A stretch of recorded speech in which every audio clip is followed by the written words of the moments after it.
Friday the 13th writer Victor Miller has been awarded the film franchise's domestic rights. Here's how the lawsuit ruling could change Hollywood. The rights to Friday the 13th have officially been ruled in favor of writer Victor Miller, and it could well inspire significant changes in Hollywood. The rights to the 1980 horror classic Friday the 13th have been under contention for some time, with the film's writer Victor Miller attempting to regain the rights to the film that spawned the iconic franchise.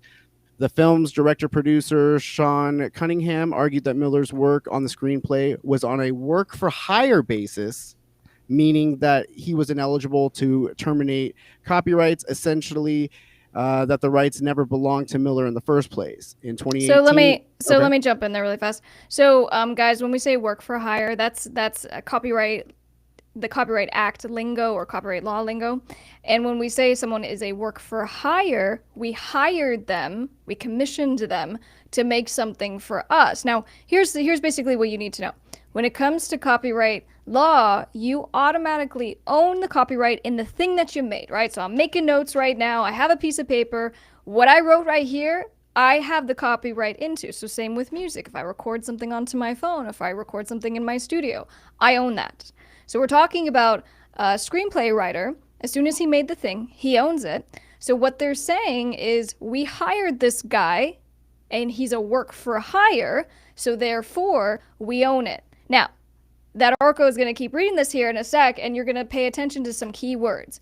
If you're work for hire, you're either an employee, right? So you are employed by that company or that person, or you're an independent contractor. Either way, and especially if you're an independent contractor, you need to make sure you have an agreement saying what the relationship is, saying, hey, boss, I'm going to make this thing, but I'm assigning that copyright to you. So what is being argued is that this guy is an employee, and we'll get more into that. All right, so in 2018, I'll continue reading. In 2018, it was ruled that the screenplay wasn't a work made for hire and that Miller's claim was valid. When Cunningham appealed the decision, it seemed that the rights to the film would remain mirrored in litigation, with some fearing that the lawsuit would kill the Friday the 13th franchise. But now has been definitively decided that Miller owns the rights to the film. The latest ruling deems that Miller is an independent contractor, not an employee, meaning that he has authorship rights over the original film's screenplay. This mirrors the ongoing legal issues of Disney and Marvel over a number of characters, something which has long proved to be a barrier of the ever-growing MCU since it dating back to before its conception. Yeah. So, if you're an employee, and let's say, you work for me, we have an employment contract, and so I say you're my employee. So anything that you make within the scope of your employment that I'm paying you to do, I own it. Okay? But if you're an independent contractor, unless you guys have something in writing saying otherwise, that person made the thing all by themselves, they still own that copyright. So that's what Miller is arguing. He says, no, I'm just an independent contractor, so I still own my works. And then it gets really interesting, but I want to make sure we get through this entire article. Was that the end of it? No, there's quite a bit as it's going to talk about the impacts and stuff that this could have. Okay, so I'll just kind of I guess summarize this. So what happened is Miller sent a termination notice in 2016, right? So we just heard the ruling of the court in 2018 was that they were for Miller. And they said, yeah, you were a contractor, you didn't, assign your copyright. But what happened is that Miller had sent this termination notice in 2016 because under Section 203 of the Copyright Act, you can, for any work that's created after 1978, you can provide notice of termination if there's no agreement saying, hey, basically what I gave you was a limited license. So as long as at least 25 years has lapsed, you can send it and say, it's mine.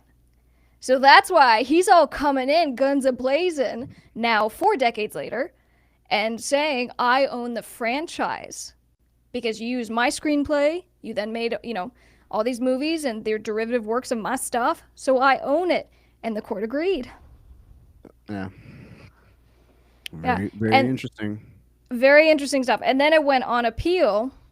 And on appeal, it was affirmed. in his favor, and again, because they're saying he actually did sign a contract, and I think the contract was called an employment agreement. Agreement. So if I took a look at the complaints, and the way it works is that there's an analysis the court has to take. And so, for example, that Orko says, I'm an employee or I'm not an employee. The court's going to say, okay, well, let's talk about what you're actually doing, right? So even you as a show producer, or as a commentator on this show, we look at, are you doing stuff at the direction of your employer? Is your employer overseeing every single little thing? And so it goes through like this list, and that's what they did for Miller. And so basically they're like, well, you wrote a screenplay for these guys. Doesn't look like you were an employee, so therefore you're a contractor, so therefore you have the right to terminate the license, because all you did was gave a license. You go, yeah, I got paid. Right. I got paid. I gave you the script. You used it. Cool. Right. Now, 4 decades later, I'm taking that right back.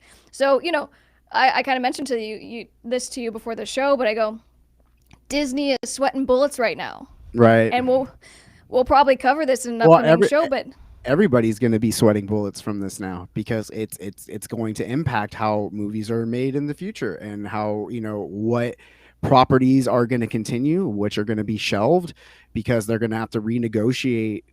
All like every screenwriter has like been paying attention to this stuff, and everybody that's been writing, all these writers and stuff, and they're like, oh wow, like here we go, like finally, like I'm sure you maybe heard it about like 6:30 this morning, a collective scream of yes from all of these writers that they're on the phone with their lawyers as soon as they wake up, because they're ready to get in business. yeah, I mean, that's a pretty powerful thing, that you would have the ability to claw back rights and things like characters, overall rights and franchises. And I think the wrinkle with Disney, and we'll talk about this later more, but I think the wrinkle is that the cartoon that's in question was created before 1978, right? So I said that earlier. Any work that is created in 1978 or after, this right under Copyright Act now exists. As long as 25 years lapse, there was only a limited license given, the writers can come back and say, I revoke that license, and so they take control. So for Disney, it's a slightly different situation because of the year, but it's going to be interesting. Yeah, no, you totally need to do like a whole show just on this, or a whole thing just on just what the impacts of this stuff can be, and because it's pretty interesting. Yeah, so Jules says this is a win for the little guy against the big corporations. Yeah, I mean, but this is going to hurt too. So let's take it for a second on their side, right? So we have hired someone and we paid them. We paid them good money. There was clear understanding, and now we've built this massive franchise on that script. Equally for them, is it fair that here 4 decades later, because they failed to get that proper contract, giving that assignment of the copyright and ownership, that the screenplay writer gets to come back and be like, sorry, I'm taking it over now. Arguably for their defense, no, that's not fair. That's not right. But also, guys, I mean, we've talked about this as far as get everything in writing. Sure. These problems happen for our record label clients, for our artists, because you hire people all throughout the life of your career. And when you don't have that contract saying, hey, I assign ownership to you in perpetuity, that person can always come back later for many reasons and make life hell for you. So get a contract. For sure. And then I was just gonna say, like, if like as somebody that's doing this, I think it's, or as a, if you're a writer and you were, trying to get this, I think it's good, because a lot of times these writers are not paid. They're paid, but they're not paid great, and they're literally coming up with the ideas and the stuff that makes the films or the TV shows or whatever it is great. And for decades they may have gotten their $100,000 for the script, or just because they were desperate to get signed by whatever, or maybe they were under contract for a bunch of scripts, and they had to piece their contract and hand stuff in, whatever their deal is. But these guys that are just producers are making hand over fist money forever, and continuing to get things off something that somebody else created that they paid pennies on the dollar for. So I mean, there's something to the general idea of fairness. I think that also kind of comes into play as well. Well, we'll definitely be But keeping. that's me also living in a utopia, in a perfect world. There's fairness, so Yeah, and I it's don't not know. necessarily the reality of business, but I don't know if Miller's going to come back to the table because obviously he's not the one that's been running this franchise, and so it's going to be interesting to see how it plays out as far as do they come now to a new understanding as far as right, operations and distribution and how that's all going to work. Because really, it might just be now he's cut into the deal. Now he gets that profit sure, participation. and And that's pretty good reasonably. too. Reasonably, and I'm sure that's, and at the end of the day I can imagine that's just what these writers want. Like they just want a little more participation, you know what I mean, especially if something is successful, and if something, it's a one in a billion shot, something you can build a successful movie, and then to build a successful franchise off of that successful movie. Like I can't, like, a lot of movies don't get past one, two, three, maybe. But, like, I mean, how many Friday the 13th have there been? Like 9? Like, so it's Right. it's a different thing. So Yeah.